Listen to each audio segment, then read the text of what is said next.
එදානම් මම හිතුවම ඉවරටම ඉවරයි කියලා. ඔයාට ඇත්තටම මොකද වුනේ? මාව වැස්සට හොඳටම තිබුණා. ගම් වතුරට ගහගෙන ගිහින් අවසානයට අතර උනේ මඩවලින් නෑවිලා. මිනිස්සු මාව පිරිසිදු කරන්න ගිහින් තව ටිකෙන් මාව කෑලි කෑලි වලට එරෙනවා. එතකොට මොකද්ද පිරිසිදු කරන්න ඕනේ හරි පිළිවෙල? ඇයි ශ්‍රී ලංකා මහ බැංකුව අපිරිසිදු වුණු නෝටු නැවත භාවිතයට ගන්න පියවර කීපයක්ම දීලා තියෙනවානේ. ඒ මොනවාද?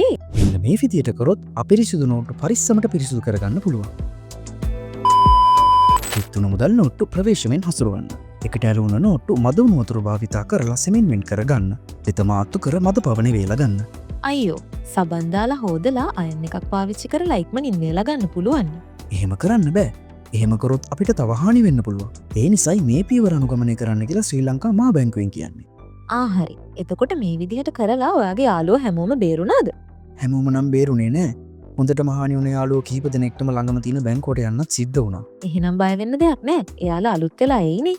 ඔව්. ඒත් මට දුක මිනිස්සුන්ට ඕනම වෙලාවෙදි මට යාලට උදව් කරන්න බැරි වුණ එක. ඒකට දුක් වෙන්න එපා. ඔයා නැති අතරේ මම මගේ යුතුකම අකුරටම ඉෂ්ට කරා. මම ගොඩක් බිසි වෙලා හිටියේ. ඔයා බිසි වුණේ කොහොමද ගම් වතුර වෙලාවේ? මිනිස්සුන්ට බෙහෙත් ගන්න, අත්‍යවශ්‍ය ආහාර ගන්න වගේම හදිසි අවශ්‍යතා සේරටම මුදල් හුවමාරු වුණේ මං හරහානේ. ඒ විතරක් නෙවෙයි. ආධාර එකතු කරන්න මම පැය 24ම එක දිගට වැඩ කරා. ගම් වතුර, වැස්ස මේ කිසි දෙයක් ඩිජිටල් මට බලපාන්නේ නැහැ කියලා හැමෝම දන්නවනේ. මේ කියන්නේ මම මාවම් බේරගන්න ෆයිට් කරන වෙලාවේ ඔයා ඇත්තටම මිනිස්සු බේරගන්න උදව් කරා නේද? ඔව්. අන්න ඒක තමයි ඩිජිටල් බැංකුකරණයේ වටිනාකම. මිනිස්සුන්ට මොන කරදරය වුණත් එයාලගේ මුදල් මං එක්ක ආරක්ෂිතයි. මට ඕනෑම වෙලාවක ඕනෑම තැනක ඉඳන් මිනිස්සුන්ට උදව් කරන්න පුළුවන්.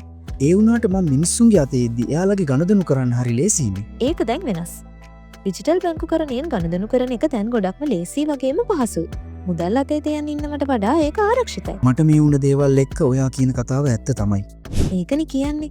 ඔයත් ආරක්ෂාව වගේම පහසුව ගැන හිතනවා නම් අදම ඩිජිටල් බැංකුකරණයට මාරු වෙන්න.